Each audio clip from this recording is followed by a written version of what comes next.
Bismillah, walhamdulillah, hadirin, hadirat, para pelajar yang dirahmati Allah Subhanahu wa Ta'ala. InsyaAllah, video kali ini saya akan membicarakan salah satu lagi aspek yang menunjukkan bahawa Islam sebuah adin yang sempurna di sisi Allah, iaitu tawazun.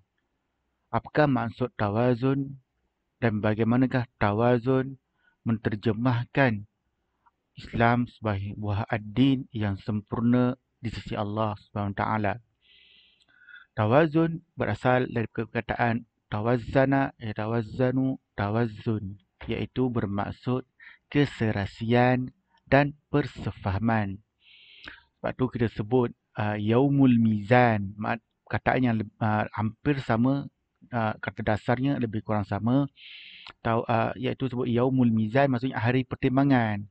Kita nak timbang mana yang baik, kita akan ditimbang mana yang baik, mana yang buruk. Juga ada tulis kitab dipanggil Fiqhul Mizan yang Dr. Ali dan ulama besar yang menulis kitab yang hebat. Dia tulis bagaimana fiqh nak menimbang, nak menyerasikan antara hukum, maslah dan sebagainya. Itu dipanggil keserasian dan persefahaman. Adapun dalam subjek kita ini PQS kita akan melihat dari sudut dimensi adil sebagai sebuah agama yang sempurna, iaitu yang tadi kita teruskan, iaitu cita-cita dan kenyataan. Manusia ni ada cita-cita dan dalam masa sama kita kena tahu realiti tu bagaimana. Saya ambil contoh. Kita nak dapat SPM 10A misalnya kata. Cita-cita.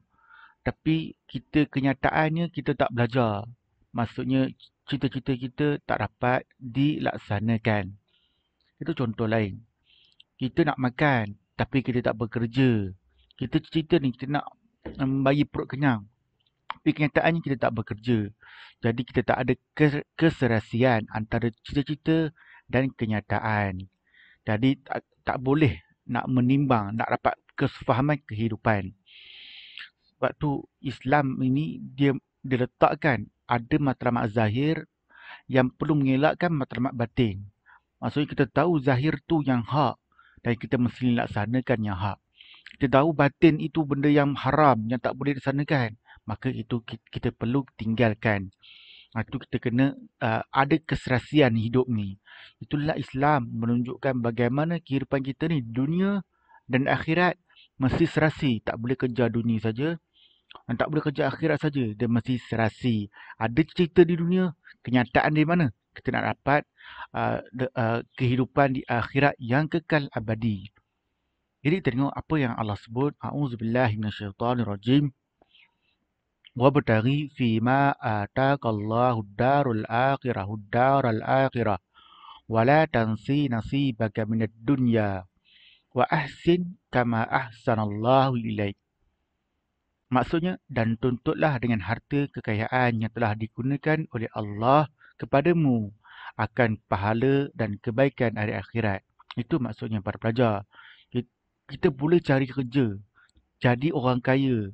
Itu cita-cita. Tetapi apa kenyataan yang kita nak?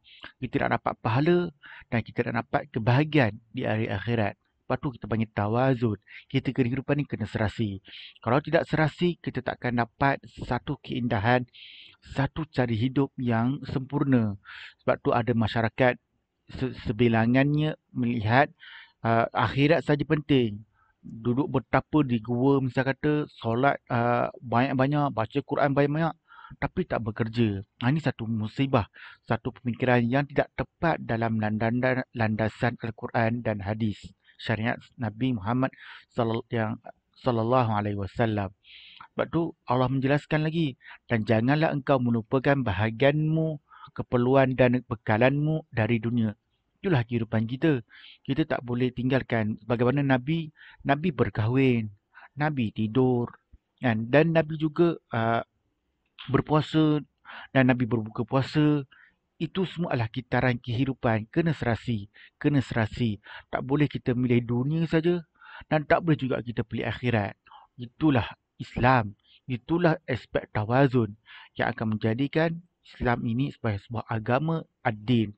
Dan yang terakhir Allah jelaskan, wa ahsin kama ahsanallahu ilaik. Berbuat baiklah. Berbuat baik.